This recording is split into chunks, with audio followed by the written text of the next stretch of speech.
ಶಾಖ ಬಿಡವು. ಓ ಮನಸೇ ಮಾಯದ ಪ್ರೀತಿಯ ಛಾಯೆ ವರ್ಣಿಸು. ಹಾಯ್ ಹಲೋ ಹಾಯ್ ಎಲ್ರಿಗೂ ನಮಸ್ಕಾರ, ವೆಲ್ಕಮ್ ಟು ದಿ ಚಾನಲ್. ಇವತ್ತಿನ ಬ್ಲಾಗ್ ಅಂತೂ ಸುಮಾರು ಒಂದು 9:30ಇಂದನೇ ಶುರುವಾಗಿದೆ. ಸೊ ಇವತ್ತು ನಮ್ಮ ಮನೆಗೆ ಗೊಬ್ಬರ ಹೊರಸೋಕ್ಕೆ ಅಂತ ಅಂದು ನಾವು ಕೆಲಸದವ್ರು ಕರೆಸಿದ್ದಾಗಿತ್ತು. ಸುಮಾರು 6 ಜನ ಕೆಲಸಕ್ಕೆ ಅಂತಂದು ಗೊಬ್ಬರ ಹೊರೋಕ್ಕೆ ಅಂತಂದು ಬಂದಿದ್ದರು. ಈಗ ಆಲ್ರೆಡಿ 3 ಜನ ನಮ್ಮ ಮನೆಗೆ ರೆಗ್ಯುಲರ್ ಬರ್ತಾರೆ. ಸೊ ಅವರೆಲ್ಲ ಅಡಿಕೆ ಹಾಕೋಕ್ಕೆ ಅಂತಂದು ಕಳಿಸಿದ್ವಿ. ಇನ್ನು 6 ಜನನ ಗೊಬ್ಬರ ಹೊರೋಕ್ಕೆ ಅಂತ ಅಂದು ಕರೆಸಿದಾಗಿತ್ತು. ನೋಡ್ತಿರ್ಬೋದು ಗೊಬ್ಬರ ಗುಂಡಿ ಹತ್ರ ನಿಂತ್ಕೊಂಡು ಎಲ್ಲ ರೆಡಿ ಮಾಡ್ಕೋತಾ ಇದ್ದಾರೆ ಅವರೆಲ್ಲ ಗೊಬ್ಬರ ಹೊರೋಕ್ಕೆ ಅಂತ. ಅಂದರೆ ಫುಲ್ ಬ್ಲಾಗ್ ಮಾಡೋಕ್ಕಾಗಿಲ್ಲ, ಸ್ವಲ್ಪ ಸಣ್ಣ ಸಣ್ಣ ಕ್ಲಿಪ್ಸ್ ಅಷ್ಟೇ ತೊಗೊಂಡಿದ್ದೀನಿ ಗಾಯ್ಸ್. ನಮ್ಮ ಮನೆ ಮುಂದೆನೇ ಈ ಥರ ತೋಟ ಇದೆ. ಸೊ ತೋಟಕ್ಕೆಲ್ಲ ಗೊಬ್ಬರ ಹೊರಬೇಕಾಗಿತ್ತು. ಅಷ್ಟೇ ಅಲ್ಲ, ನಮ್ಮ ಮನೆಯಲ್ಲಿ ನೋ ಕೆಮಿಕಲ್ಸ್, ನಾವು ಯಾವುದೇ ಥರ ಕೆಮಿಕಲ್ ಕೂಡ. ನಮ್ಮ ಮನೆ ಹಿಂದ್ಗಡೆನೇ ನಮ್ಮದೇ ಬೆಟ್ಟ ಇದೆ. ಸೊ ಆ ಬೆಟ್ಟದಲ್ಲಿ ಎಲ್ಲ ಈ ಎಲೆ ಎಲ್ಲ ಉದುರುತ್ತಿರುತ್ತೆ ಅಲ್ವಾ. ಸೊ ಆ ಎಲೆನೆಲ್ಲ ಕಲೆಕ್ಟ್ ಮಾಡಿಕೊಂಡು ಅದನ್ನು ಈ ಥರ ಒಂದು ಗುಂಡಿ ಮಾಡಿರ್ತಾರೆ. ಸೊ ಆ ಗುಂಡಿಗೆಲ್ಲ ಹಾಕಿ ಅದನ್ನ ಕೊಳಿಸಿ ಅದ್ರ ಮೇಲೆ ಸಗಣಿ ಎಲ್ಲ ಹಾಕಿ ಸುಮಾರು ದಿನವೇ ಬೇಕಾಗುತ್ತೆ. ಅದಾದಮೇಲೆ ಚೆನ್ನಾಗಿ ಅದು ಗೊಬ್ಬರ ಆಗಿರುತ್ತೆ. ಸೊ ನಾನು ಕೂಡ ತೋಟಕ್ಕೆ ಅಂತ ಆವಾಗ ಹೋಗ್ತಾ ಇದ್ದೆ. ಬಿಕಾಸ್ ನನಗೆ ಎಲ್ಲ ವಿಡಿಯೋ ಮಾಡೋಕ್ಕಾಗಿಲ್ಲ. ಯಾಕಂತಂದರೆ ಒಂದು 9 ಜನ ಮತ್ತು ಮನೆಯಲ್ಲಿರೋರೆಲ್ಲ ಸೇರಿ ಸುಮಾರು ಜನ ಆಗಿರ್ತೀವಲ್ಲ. ಸೊ ಅವ್ರಿಗೆಲ್ಲರಿಗೂ ಊಟ ತಿಂಡಿ ವ್ಯವಸ್ಥೆ ಮಾಡ್ತಾಯಿದ್ದೆ. ಸೊ ಮಧ್ಯೆ ಬಂದು ಒಂದು ಸ್ವಲ್ಪ ವೀಡಿಯೋನ ತೆಕ್ಕೋತಾ ಇದ್ದೀನಿ. ಇದೇ ನೋಡಿ ನಮ್ಮ ಮನೆ ಮುಂದ್ಗಡೆ ಇರೋಂತಹ ತೋಟ. ನಾವು ಯಾವಾಗಲೂ ಕೆಮಿಕಲ್ ಅಂತೂ ಹಾಕೋದಿಲ್ಲ. ಮನೇಲಿರೋಂತಹ ಈ ಥರ ಸಾವಯವ ಗೊಬ್ಬರನೇ ಮಾಡಿಕೊಂಡು ನಾವು ನಮ್ಮ ತೋಟಕ್ಕೆಲ್ಲ ಹಾಕ್ತೀವಿ. ಅವಳು ಭಯ ಪಟ್ಕೊಂಡು ನಿಂತ್ಕೊಂಡ್ಬಿಟ್ಟಿದ್ಲು. ಯಾಕಂತಂದರೆ ನನ್ನ ಜೊತೆಗೆ ನಮ್ಮ ಪುಟಾಣಿ ಗೊಂಬೆ ಕೂಡ ಬಂದಿದ್ಲು. ಸೊ ಹೊಸದಾಗಿ ಬಂದಿದ್ದಾರಲ್ಲ ಸರಿಯಾಗಿ ಹೊಗಳ್ತಾ ಇತ್ತು. ಸೊ ಕಟಾಕಿ ಅಂತಂದು ಹೇಳ್ತಾನೆ ಇತ್ತು ಗೊಂಬೆಗೆ. ಸೊ ಹೇಳಿದೆ ನಾನು, ನಾವೆಲ್ಲ ಜನ ಇದ್ದಾಗ ಅದೇನು ಮಾಡೋದಿಲ್ಲ. ಅದು ಅಂತ ಅಲ್ಲ, ಯಾವುದೇ ಆಗಲಿ ನಾಯಿ ಆಗಲಿ ಮಾಡೋದಿಲ್ಲ. ತಿಂಡಿ ಅಡುಗೆಗೆಲ್ಲ ಪ್ರಿಪೇರ್ ಮಾಡ್ಕೊತಾ ಇದ್ದೀನಿ ಗಾಯ್ಸ್ ಈಗ. ಸೊ ಬೇಗ ತಿಂಡಿ ಎಲ್ಲ ಅಡುಗೆ ಒಟ್ಟು ಟೋಟಲ್ 9 ಜನ ಬಂದಿದ್ದಾರೆ ಗಾಯ್ಸ್ ಈಗ. ಸೊ ಅವ್ರಿಗೆಲ್ಲದಕ್ಕೂ ಈಗ ಮೊದಲು ತಿಂಡಿ ಕೊಡ್ಬೇಕು. ಈಗ 10:30 11 ಗಂಟೆಗೆ ಕೊಡ್ತೀವಿ. ಮತ್ತು ಊಟಕ್ಕೂ ಪ್ರಿಪೇರ್ ಮಾಡ್ಕೊತಾ ಇದ್ದೀನಿ. ಹುಳಿ ಮತ್ತು ತಂಬಳಿ ಮಾಡ್ತಾಯಿದ್ದೀನಿ.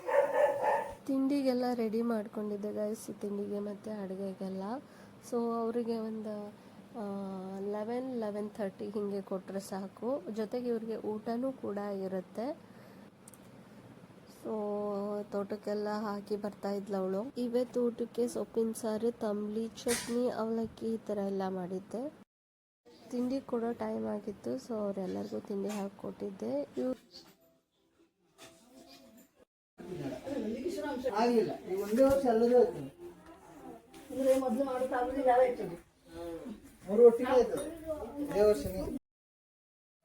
ಎಲ್ಲರೂ ತಿಂಡಿ ತಿಂದ್ಕೊಂಡಾದ್ಮೇಲೆ ಒಂದು ಸ್ವಲ್ಪ ಹೊತ್ತು ಕೂತ್ಕೊಂಡಿದ್ರು.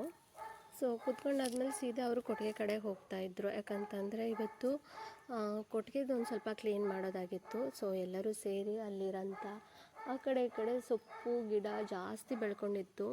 ಸೊ ಅದನ್ನೆಲ್ಲ ಕ್ಲೀನ್ ಮಾಡೋಕ್ಕಾಗಿತ್ತು. ಎಲ್ಲರೂ ಸೇರಿ ಕೊಟ್ಟಿಗೆಗೆ ಹೋಗ್ತಾಯಿದ್ರು. ಲಾಸ್ಟ್ ಟೈಮ್ ನಮ್ಮ ಮನೆಯಲ್ಲಿ ಸತ್ಯನಾರಾಯಣ ಕಥೆ ಆಗಿತ್ತು. ಸೊ ಅದಕ್ಕೋಸ್ಕರ ಮನೆಯೆಲ್ಲ ಕ್ಲೀನ್ ಮಾಡಿ ನಾವು ಮನೆ ಮುಂದ್ಗಡೆನೇ ಇಟ್ಕೊಂಡಿರೋಂಥ ಬೋನ್ನ ನಾವು ಕೊಟ್ಟಿಗೆಯಲ್ಲಿ ಇಟ್ಟಿದ್ವಿ. ಯಾಕಂತ ಅಂದರೆ ಜನ ಜಾಸ್ತಿ ಬಂದಿರ್ತಾರಲ್ಲ.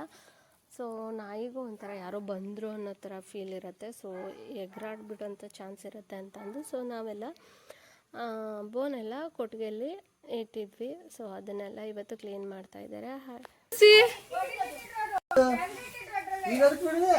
ಇಲ್ಲಿ ತೋರಿಸಿ. ಕೈಯಲ್ಲಿ ಹಿಡ್ಕೊತಿರಲ್ರಿ. ಅದೇ ನನಗೊತ್ತು. ನಾನು ಇನ್ನು ಕೈಯಲ್ಲಿ ಒಂದು ಪಪ್ಪಿನೂ ಕೊಡಿಸ್ಕೊತೀನಿಲ್ಲ. ಅದೇ ಅಂತ ಖಚಿತಾನೆ ಎರೆಹುಳ ಅದಂತ ಹಾವಲ್ಲ ಬಿಟ್ಟದಲ್ಲ, ಯಾವ್ದು ತಾನೇ ಆಗದ್ದು ಇದ್ರಲ್ಲಿ. ಎಲ್ಲಿ ತಡಿ ಲೈಟ್ ಹಾಕ್ತೆ ಎಲ್ಲ. ಅಯ್ಯ ಎಂತದ ಹುಳ ಅದು. ಇದ್ರಲ್ಲಿ ಬಿಡದೆ ಆಗಿರೋದ ಇದು. ಬಿಡದೆ ಆಗುತ್ತೆ ಇದೆಲ್ಲ. ಗೊಬ್ಬರ ಗುಂಡಿಗೆ ಹಾಗೆ ಆಗ್ತದೆ, ಕೆಮಿಕಲ್ ಹಾಕಾಗಿದ್ದು.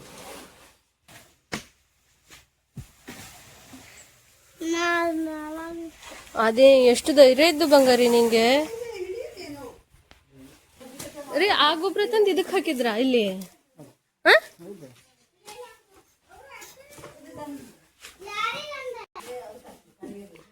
ಇದು ಎರೆಹುಳಿ ತೊಟ್ಟಿ. ಈಗ ಆಗದೇನ್ರಿ ಇದ್ರಲ್ಲಿ? ಹ? ಬಿಟ್ಟಿದ್ದಲ್ಲ ಹಂಗೆ ನ್ಯಾಚುರಲ್ ಆಗಿ.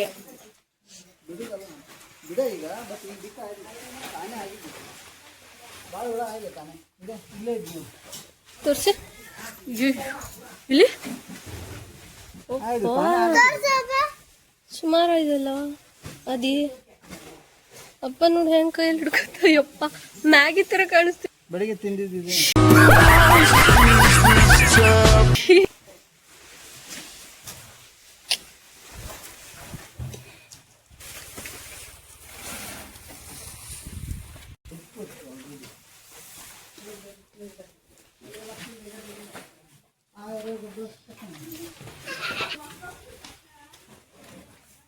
ಅದ್ರಲ್ಲಿದ್ದಾರೆ ಚಾಪುಡಿ ತರ ಇದ್ ನೋಡು. ಇದು ಎರೆಹುಳ ಗೊಬ್ಬರನಾ? ಹಾ ಬಿಟ್ಟಿರ ಇದ್ರಲ್ಲಿದ್ದ? ಇದ್ರಲ್ಲಿ ಎರೆಹುಳ ಇದ್ದು. ವಾವ್ ಇಷ್ಟು ಚಲೋ ಇದ್ರಿ. ಚಾಪುಡಿ ತರ ಇದ್ ನೋಡು, ಇದೆಲ್ಲ ಎರೆಹುಳ ಗೊಬ್ಬರನೇ ಇದು. ಈಗ ಇದನ್ನೇ ಅಲ್ಲಿ ಬಿಟ್ಕೊಳೆ ಅದಷ್ಟು ಹಿಂಗೆ ಆಗ್ತಿ ಈ ತರನೇ. ನೋಡೋಣ ಒಂದ್ ಚೂರು ಎತ್ರಿ ಇದ್ದ ಇಲ್ಯ ಇದ್ದಲ್ಲಿ ಎರೆಹುಳ ರಾಶಿ ಇದ್ದೆ ಎರೆಹುಳ ಅಲ್ಲಿ ಇದ್ದು ಹೋಗ್ತಾ ಇಲ್ಲಿ ನೋಡು. ಇಷ್ಟೆಲ್ಲ ಇದ್ರಿ. ನಾ ಈ ತರ ನೋಡ್ತಾ ಇರೋದು ಫಸ್ಟ್ ರೀ ಇದು. ನೋಡಿಲ್ಲ ಇದು ಎರೆಗೊಬ್ಬರ ಚಾಪುಡಿ ತರ ಚಾಪುಡಿ ತರ ಇದಲ್ರಿ. ಸೇಮ್ ಇದು ಚಲೋ ಎರೆಗೊಬ್ಬರ ಇದು ಚಾಪುಡಿ ತರ ಆದ್ರೆ. ಇದನ್ನ ತಗೊಂಡೋಗಿ ತೊಟ್ಟಿಗೆ ಹಾಕ್ತೀರಾ ಈಗ? ಗೊಬ್ಬರ ಬೇರೆ ಮಾಡಿ ಎರೆಹುಳ ಅಷ್ಟೇ ತಗೊಂಡೋಗಿ ಚಾಪುಡಿ ಬರ ಚಾಪುಡಿ ಇದ್ರು ಅಷ್ಟೇ ಅಷ್ಟೇ ಇರೋದ. ಇನ್ನೂ ತಗೊಂಡು ಬಗ್ಗೆ ಇದ್ರಿ ಇಲ್ಲಿ ಎಷ್ಟು ಹುಳ ಇತ್ತು ಅಷ್ಟು ಹುಳ ಗೊತ್ತಿಲ್ಲ.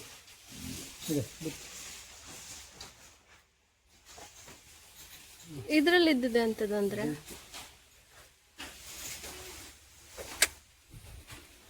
ಸಾಕು ತೋಟಕ್ಕೆ ಇದಕ್ಕೆ ಹೂವಿನ ಗಿಡಕ್ಕೆ ಹೂವಿನ ಗಿಡಕ್ಕೆ ಅಷ್ಟೇ ಹಾಕ್ರಿ ಸಾಕು. ಎಷ್ಟು ಹೋಗ್ತು ನಾವು ಹಂಗಂದ್ರೆ ಸ್ವಲ್ಪ ಅಡಿಕೆ ಮರಕ್ಕೆ 2 kg ಹಾಕ್ತ ಒಂದ್ಸತಿ, ವರ್ಷಕ್ಕೆ 2 ಸತಿ ಕೊಡ. ಏ ಬಿಲ್ಲಿ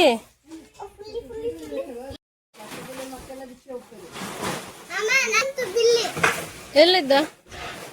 ಹೌದಲ್ಲ ಅದು ಗೊಬ್ಬರ ಹೊರಲ್ ಬಂದಿದ್ದನ. ಎಲ್ಲ ಕ್ಲೀನಿಂಗ್.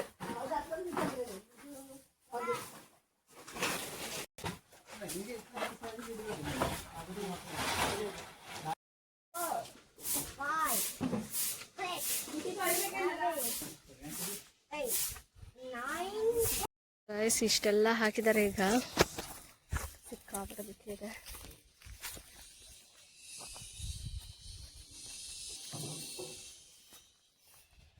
ಬಾದಿ ವಿಡಿಯೋದಲ್ಲಿ ಬಂತು. ಏನ್ ಮಾಡ್ತಾ ಇದ್ದೆ ನೀನು?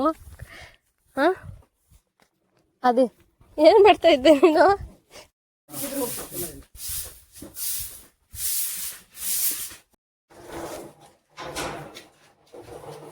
ಹಿಡ್ಕೊಳ್ಳೋವೇನ್ರಿ ನಾನು ಚಾಯ್ಗಿ. ನಾನಾದರೆ ಆ ಎರೆಹುಳು ನೋಡೋಕ್ಕೆ ಒಂಥರ ಮಾಡ್ಕೊಳ್ತೀನಿ. ಬಟ್ ಆದಿ ಮಾತ್ರ ಎಷ್ಟು ಧೈರ್ಯ ಇತ್ತು ಅಂದರೆ, ಅವನಿನ್ನೂ ಚಿಕ್ಕವನು ಆದರೂ ಎರೆಹುಳಲ್ಲಿ ಹಿಡ್ಕೊಳ್ತೀನಿ, ಅದೇನೂ ಆಗಲ್ಲ ಅಮ್ಮ ನಮಗೆಲ್ಲ ಗೊಬ್ಬರ ಕೊಡ್ತು ಅಂತಂದು ಹೇಳ್ತಾ ಇದ್ದವನು. ನಮ್ಮ ಮನೇಲೇ ಆಗಿರೋಂಥ ಎರೆ ಗೊಬ್ಬರ ಅಂದರೆ ಸಿಕ್ಕಾಪಟ್ಟೆ ಖುಷಿ ಆಯ್ತು ನಮಗೂ ಕೂಡ. ಅವನಿಗೂ ಸಿಕ್ಕಾಪಟ್ಟೆ ಅವನಿಗೆ ಅಗ್ರಿಕಲ್ಚರ್ ಬಗ್ಗೆ ತುಂಬ ಇಂಟ್ರೆಸ್ಟ್ ಇದೆ ಆದಿಗೆ. ಸೊ ಈಗ ಊಟಕ್ಕೆ ಕೊಡೋ ಟೈಮ್ ಆಗಿತ್ತು ಅಂತಂದು ಸೀದಾ ನಾನು ಮನೆಗೆ ಬರ್ತಾಯಿದ್ದೆ. ಆದಿಗೆ ನಾಯಿ, ಬೆಕ್ಕು, ಹಸು ಅಂದರೆ ತುಂಬ ಇಷ್ಟ. ನೋಡಿ ಅದು ಬೆಕ್ಕು ಅವನಿದ್ದಲ್ಲೇ ಬಂದು ಅವನಿಗೆ ಬಾ ಮನೆಗೆ ಹೋಗೋಣ ಅಂತ ಕರಿತಾ ಇತ್ತು, ಅವನ ಜೊತೆ ಆಟ ಆಡೋಕ್ಕೆ ಅಂತ ಅಂದು.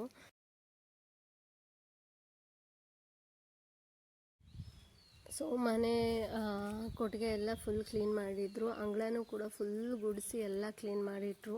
ಸೊ ಇವತ್ತಿನ ಬ್ಲಾಗ್ ಇದಾಗಿತ್ತು. ಸೀದಾ ಮನೆಗೆ ಬಂದು ಊಟಕ್ಕೆಲ್ಲ ಬಡ್ಸೋಕ್ಕೆ ಅಂತಂದು ರೆಡಿ ಮಾಡ್ಕೋತಾ ಇದ್ದೆ.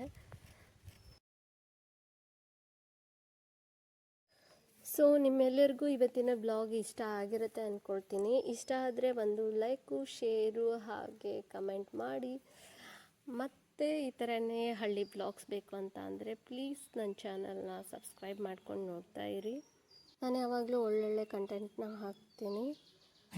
So thank you for watching. Thank you so much.